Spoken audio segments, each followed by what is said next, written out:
Whatever he tries to get rid of confirms that there is one who needs to get rid of. That's called consciousness. Brahma. Trying to know himself, but only because he wants to get rid of himself. He wants to have this key of a way out, because he says things, when I know myself, I get out of that discomfort of presence. So even the presence is discomfort for what you are. The very presence of awareness, compared to what you are, is already sickness. Like a discomfort experience. Fantastic. The beginning is discomfort and the end is discomfort. But what you are is a comfort which never knows itself, or never needs to know itself, which is prior, now and will be that. Which is with and without that discomfort experiences. How would you even call it comfortable then? It is do you complain when you wake up from deep sleep? In contrast with this. No, that was his answer to that, and I just like it. Yeah. It's not a contrast, because no one complains about having deep slept in the morning, so there must be something what is not so bad. You don't know what it was, but it was for sure not so bad. And you cannot complain about it. But everything else you can complain about. Everything else. It's never good enough. Even the biggest blissful whatever, you complain because you cannot have it all the time. So even the biggest happiness moments you complain about because they go again. And you know it. So the complainer will complain forever. The complainer comes with the body. Caretaker complaining about, it's never good enough. Trying everything. Eating organic, having nice thoughts and having a good marriage or something, all which you attempt to have a nice life. Because it's bad, from the beginning. You try to make something comfortable, which is, otherwise why would you try to make it comfortable, if it would be comfortable in the beginning? No, what's the point? Why do you try to love yourself, if there would not be hate in the beginning? What is the root of love? Hate. Trying to love yourself, and you will always fail. Try to accept yourself, and you fail. You can never accept to be a relative. How can you accept that? How can there be an acceptance of being a relative object of time, or even to exist? There is no acceptance. The acceptance is your nature, but it never needs to accept anything. But that what needs to accept something is already a futile attempt of relative acceptance. It will never be good enough. And your tolerance limits are all limited. So what to do? There will always be someone who steps on your feet, and you will be angry again. And your peace is gone, where you worked so long for, you meditated your ass off for your peace, and then a little you went, you are out of it. Fuck! Now I have to meditate 10 years more. Because I reacted to something. Because you were so sure, now I made it. I am unaffected by anything. Nothing can ever get me out of what I am. Not me. Then comes your neighbor. Knocking on your door. What, this asshole?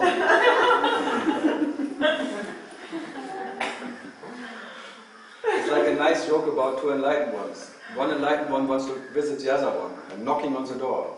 And knocking, he doesn't come down, and knocking.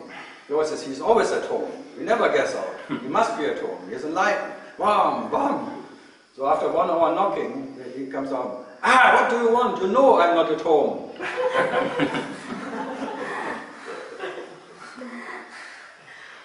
Okay, I know no one came, so what shall we do?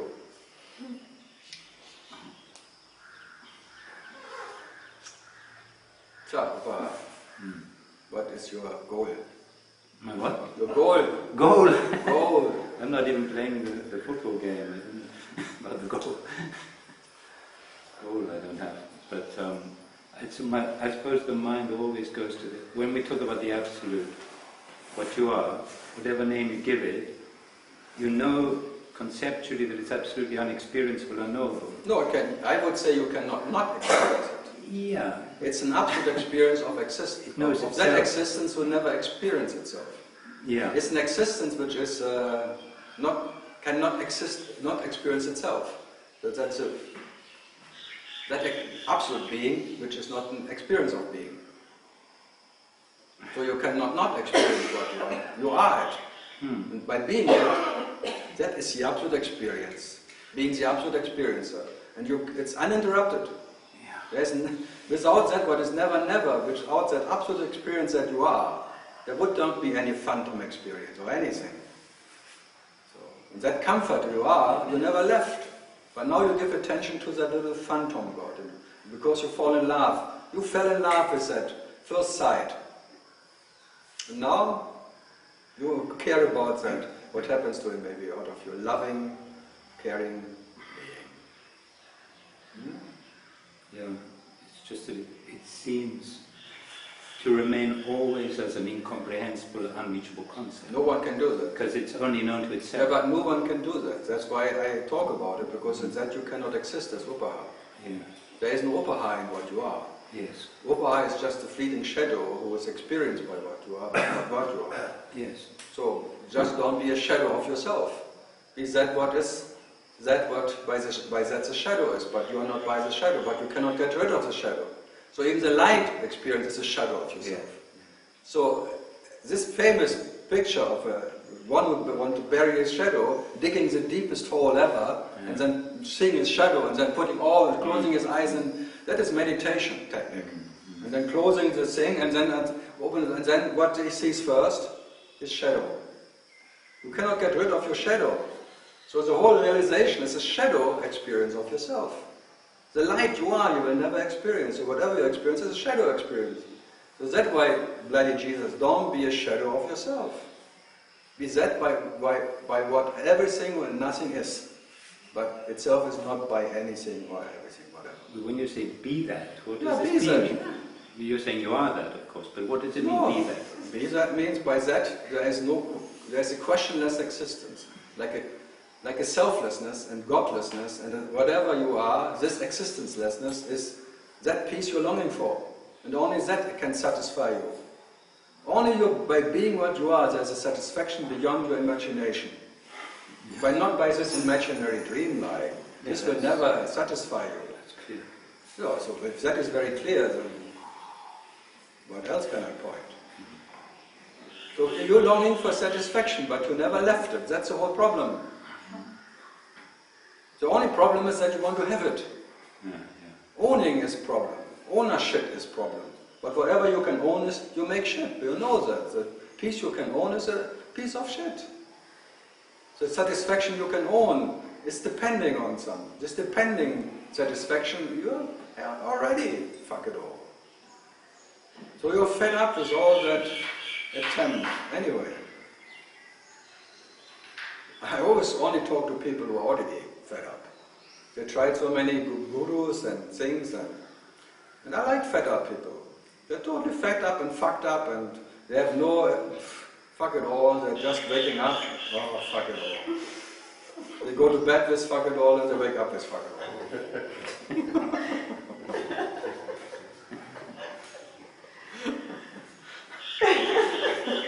See, then something starts laughing. Because seems to be as it is. For everybody. Otherwise, why would somebody go to bhajans or something? If he would be happy, alone, and at home, and fun, and loving. Bhajans? You might like singing, why not? Yeah. It's not, why not? Everything has an intention. Even eating, if you sing, it satisfies you, but you know your stomach will be hungry again. So it's a temporary, whatever, absence of the stomach who is aching. It's called stomach ache. It aches ever, always, especially when you eat too much then. Still, you can't help your inclinations. Should you like something, you don't like something. Who likes? Anybody, you. You like some food, I don't like you for sure. And I like that I don't have to like myself, to be myself. But that's why I'm asking you, like that you don't have to like anything to be what you are. Yeah, sure. Love that you don't have to love anything to be what you are. This absolute love. That love which is not depending on any bloody bullshit. Love. Loving, caring bullshit. Of me singing or not singing, or tra-la-la. I have nothing against anything, you know that, but I have everything against expectation from outside. Yeah, because I asked you to meditate 24/7 and not only in 2 hours singing. But you put always expectation into it. Does there have to be expectation in just enjoying course, yourself? there's only, everything is an expectation, intention for happiness. If you just the whole universe is an intention for peace. Uh-huh. And it cannot be satisfied. Oh, you think you are special in it? No. A special intention. I know. Every plant, every animal, all the intentions of being in peace. Peace means not feeling yourself. No experience of existence. That is peace for everyone. And the whole nature, the whole universe, everything is trying to find that peace. The tree wants to find Of course, he wants always be the first, the toppest, the tallest, to have the more light. It's a seeker who wants to go more to the light. The sun, I need light. Shine on me. I want to grow. And I'm happy when I'm the biggest. Okay. So the tree wants to be the biggest tree. What? What's a mole seeking? What is a mole? A mole was under the ground. Yeah, but he wants to go deepest into the truth. He digs, it's like a mole. A mole who digs into the deepest place because he wants to prove himself in the darkness. In darkness I can be. Everything else needs light, but I can be in darkness. That's why it's called a mole. Like he says all the truths no one wants to hear. It's like the guy who cheated, Brahma, digging into the light in the opposite direction of light of Shiva and claimed he found it. The mole just stalks after that food. Yeah, but he wants food, he wants satisfaction, he wants stomach satisfaction, is everything. And like some succeed even, they eat so much that they can have half a year not food. They can still survive. They just go to a state like the monks in the Himalaya, they don't have to eat, they can be in the freezing cold, and they have this inner fire, burning tantra techniques, whatever. It's all trying to be a yogi and coming closer to absolute power. And say, no one will ever get it. So 100 days being buried, what does it mean? What does it prove? That you can stop your breathing and stop something in your thing. It's just very nice, a circus act, that's all. It's fun. Yeah, it's fun, but not more. But then they try to prove that they are independent of breathing. Who needs to prove that he is independent of something? Who needs cities anyway? Who needs that cities business? Huh? Only relative, even Avatar, who has absolute cities. It's a powerless whatever. A mosquito compared to that almighty you are. The biggest avatar ever is like a mosquito power to the power you are. So what is all about this city business? Me can control my mind city. It's nice, another city. I have the superpower, I can control my mind. Oh, look, my muscles are here and there. I'm full of muscle in my brain because my muscles whatever prevent me from thinking, because there's no cells any left. There are only muscles, meditation muscles.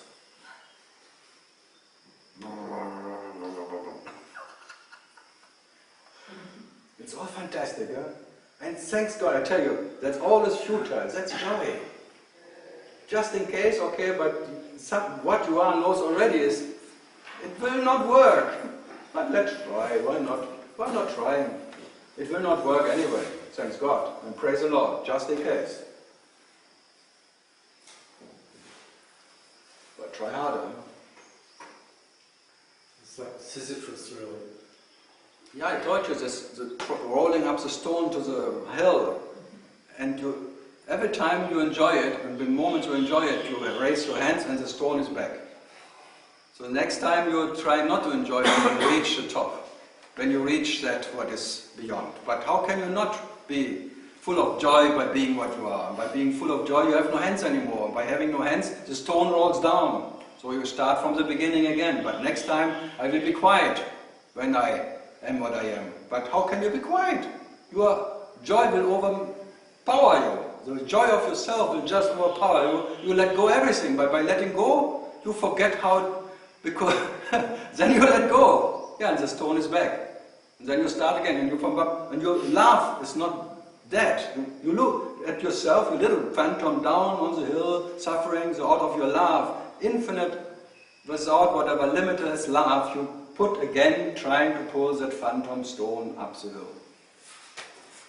Fuck it. And then, hallelujah! Boom! Hallelujah. Dum, dum, dum, dum, dum. Dum, dum, dum, dum. What can you do? You cannot stop loving yourself. What can you do?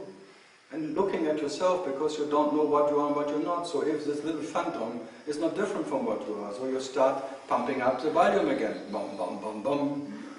Putting all your energy that this little phantom gets maybe happy, and but the moment you're reaching the peak, you're little phantom. So you're so stoned meanwhile. The Rolling Stones, I can't get no. But I try. So it will happen again and again. There's no way out of... Consciousness will never stop self-inquiry itself, because there will never be any peace in consciousness. Never. So there is a relative peace of oneness you can reach, but the oneness you can reach, you leave again for two-ness. So when there's oneness, there's two-ness. So it's two sides of the same metal, two sides of Shiva, but only by being Shiva, not knowing Shiva, there is peace. It's like the peace you can experience will always have an opposite. Oneness is the opposite of two-ness. Yeah. And this guy said it very direct. When they asked him, what's about oneness with God? Oneness creates two-ness, and two-ness creates oneness, but both are just need each other. It's a codependency. Yeah. But what you are is absolutely independent from oneness or two-ness. You're always that which is without a second. But there is no one who is without a second. You cannot even know what you are and what you are not. This totally undecided. This absence, absolute absence of any idea of what you are, what you are not. No one can be there. Neither one or two or not even not two. Because all of that is just a pointer. Not. Yeah. It's funny that hearing that from you or from Bhagwan or anyone, even though it's talking about the unknowable, it gives one a feeling of joy somehow. Yeah, because you're not depending on understanding. There is that what is without. With and without. But not depending on some relative whatever. That is joy. That's why they call it self, sat, chit, knowledge, and ananda. It's not depending on any special circumstance of anything. Yeah. So you are that in any given or not given circumstance. That's joy, and to be that is uncomparable. This sweetness, which needs never to be tasted, this tastelessness of that sweetness you are, which can never be tasted in any relative sweetness or bitterness. So compared to what you are, it's all bitter. Every experience is bitter compared to the sweetness of your nature. Yeah. So that sweetness is joy. But not a joy which is depending on some nice circumstance or some singing or understanding or a knowledge of one who went deep into his whatever, blah, blah, blah, or higher and higher and higher, and they transformed into some another level of bullshit, shifting there and shifting there, night shift, day shift, blah, blah, blah. Huh? Going to all the 7 states and still exhausted by crossing all the bridges, phantom bridges, phantom states, dream states. So no dream state can satisfy you, thanks God. So all the samadhis and all samadhis not, the maha and the no maha and the balala, bala bala, bala bala bala, all part of the dream. But still, you will always do what you cannot not do, anyway. No, I tell you, worry and be happy. Yeah, you cannot not worry. Because you work your ass off not to worry, and that's really an effort which is futile. Because you always worry not to worry. So worry and be happy. Because happiness is what you are, and you realize yourself in worries. The caretaker wakes up taking care, caring, loving about himself. But you won't you realize yourself in anything you're inclined to do or not inclined to do? You have to worry until gone. Whatever you realize, you have to worry about, because you know by heart it will be gone one day. You know your heart knows already by not knowing. Whatever you reach, whatever little goals you reach, whatever deep understandings and realizations, it's fleeting. That's everything. I suppose there isn't any goal or anything, just the ongoing whatever. What ongoing? Well, Yeah, but that's called meditation. That's meditation. And you cannot not meditate. But meditation is action without expectation. yeah. It's not like meditating for peace or meditating for something else or going deeper. Meditation is being what you are, your natural state. You are meditation. Because you are that, what is the seer, the seeing, what can be seen. The whole scenery you are. And by being the scenery, you are meditation. That is the way you realize yourself. And not by any special meditator who reaches a special level of meditation, deepness or highness, or his highness of meditator reached his deepest point of truth. Or people who come here and say, I went so deep, I realized my true nature. What kind of true nature would it be who needs to be realized?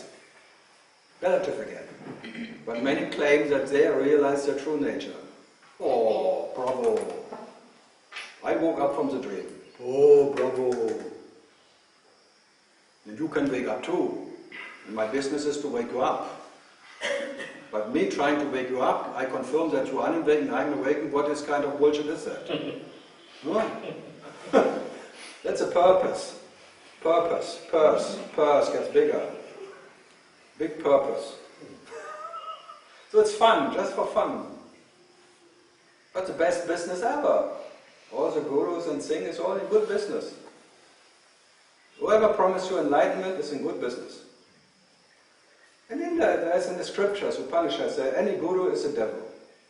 Whoever wants to bring you light can only be the devil, because the devil is living only in light. What you are never needs light to be what it is. So if you believe in light, you believe in the devil. You must be the devil. So every guru is a devil. That's why he so called it a sad guru. Because he didn't know any, he doesn't know any guru anymore. So that's the nature of the guru, he never knows any guru. A jnani doesn't know any jnani, because the jnani is jnana itself, and jnana doesn't know jnana, and then jnana is what is. So there is no here jnani, there no jnani. So a jnani who claims to be jnani, let him be happy. The guru who claims to be guru, whoa, it's like a pitcher. Guru, guru, guru, guru, guru. Pitch. A pitch of beer. Little drunk. Good, Uzbekistan. All good? Yeah, what else can I not do? So it's not about reaching, it's just about the journeying, not looking for a destination. No, there's an infinite journey in front of you. The journey never started, it will never end. So if you just do that, you've no desire to reach or anything like that. Yeah, but how to do that? No desire, then you desire no desire. This trap is perfect. By your trying not to desire, it's a biggest desire, not having desire. So even not trying. Even that trying and not trying. Nothing helps. The only thing what is the absolute, whatever direct way out is being what you are, because there was never anyone who was in or out. So in what you are, there is no inside and no outside. But whatever believes to be in something and wants to get out, will never get out, because trying to get out confirms that there is somebody who needs it. And even if you be out, the moment you're out, you want to go back.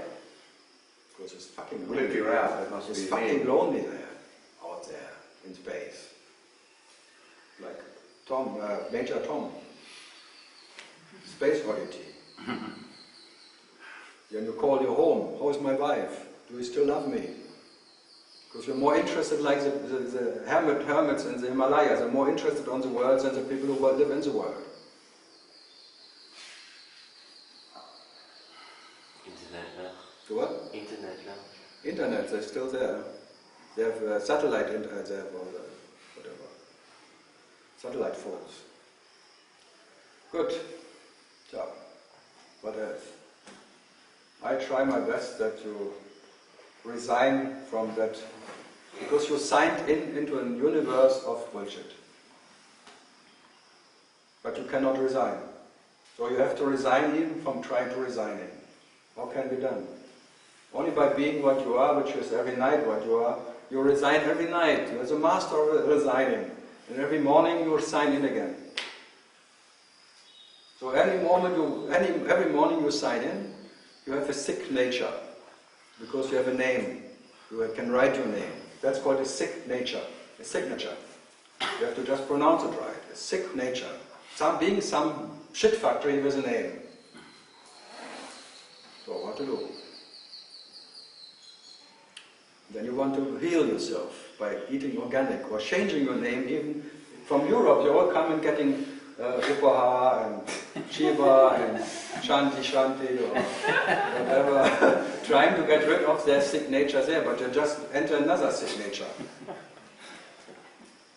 Well, Andrew, you never changed your name, I did, yes. Only you that calls me Andrew. My mum used to. Me and his mum, the only one who calls him Andrew now. No, my sister.